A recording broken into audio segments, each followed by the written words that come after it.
नमस्कार, मी राजेश गुरु brain tube चॅनलमध्ये आपलं स्वागत करत आहे. मी मॅथमॅटिक्स 11वीचं जे मॅथमॅटिक्स आहे, mathematics and statics part 1 angle and it's measurement, याच्यावरती मी तुम्हाला एक एक्झाम्पल दिलेलं आहे 6वं, ते मी सोडून दाखवत आहे. One angle of quadrilateral is 2π/9 radian and the measure of the other three angles are in the ratio 3:5:8. Find their measure in degree. आता इथं वन अँगल ऑफ क्वाड्रिलॅटरल म्हणजे क्वाड्रिलॅटरलचा अर्थ होतो चक्रीय चौकोन. क्वाड्रिलॅटरलचा अर्थ होतो चक्रीय चौकोन. कशाही आकाराचा जो चौकोन आहे त्याला चक्रीय चौकोन असं म्हटलं जातं.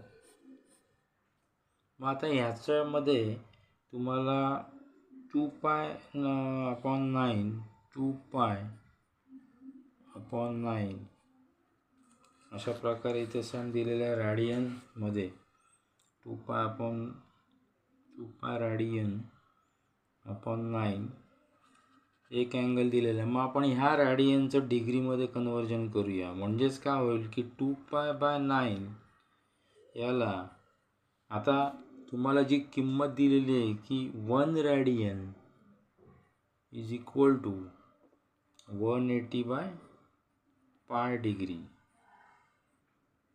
म्हणून इथे आपण काय घेणार आहोत, तर इथे आपण किंमत घेणार आहोत 180/π आणि या ब्रॅकेटचं काय होणार आहे तर डिग्री होणार आहे. म्हणजे इथे दाखवलं त्याप्रमाणे. आता इथे काय होणार की पायची किंमत कॅन्सल होईल. त्याच्यानंतर इथे 9 भाग जाईल. 9 दुणे 18, 20, 20 दुणे 40 म्हणजे इथे येईल 40 डिग्री. म्हणजेच 2π/9 जी रॅडियनची व्हॅल्यू काय येणार आहे तर 40 डिग्री येईल. 2π/9. मग आता जर sum of the remaining 3 angles is 360 minus, कारण टोटल अँगल जे आहेत, जे 4 अँगल्स आहेत त्यांची सम किती असते तर 360 असते.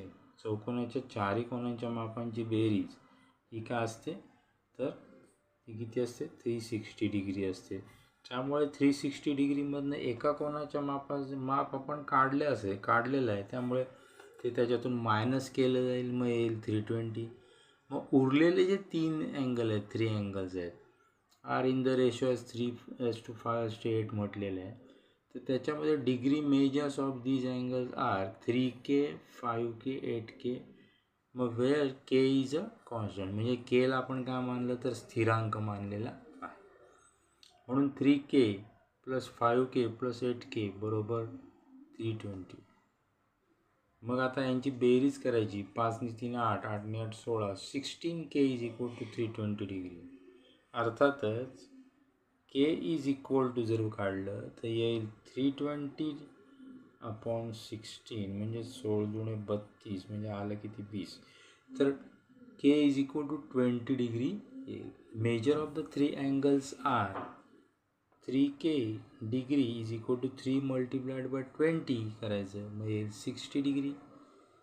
परत 5K डिग्री, मग Kची व्हॅल्यू टाकली आपण 20 डिग्री, तर 5 × 20 डिग्री 100, 20 × 100, 20 × 5 इज इक्वल टू 100. त्याच्यानंतर 8Kची value 8 × 20 is equal to 160 degree. जर आपण यांचं टॅली केलं, म्हणजे आपण पडताळा घेतला, टॅली केलं, तर आपल्याला 40 डिग्री दिलेलीच आहे आधीचं माप एकाचं. त्याच्यानंतर दुसऱ्याचं माप 60 degree plus 100 degree plus 160 degree यांची जर बेरीज केली तर 60 आणि 40 होईल 100, 100 आणि 100 होईल 200, आणि 200 आणि 160 डिग्री होईल 360. म्हणजे बरोबर आपल्याला चारही कोनांच्या मापांची बेरीज बरोबर येते, टॅली होते व गणित. अशा प्रकारे मी तुम्हाला दररोज एक गणित सोडवण्याचा प्रयत्न करीन आणि ते तुम्हाला दाखवीन सोडवून. तर माझ्या चॅनलला शेअर करा, लाईक करा, सबस्क्राईब करा. त्याचप्रमाणे कॉमेंट देखील जे असतील ते तुम्ही करा, कॉमेंट करा. ठीक आहे. Thank you very much. बाय.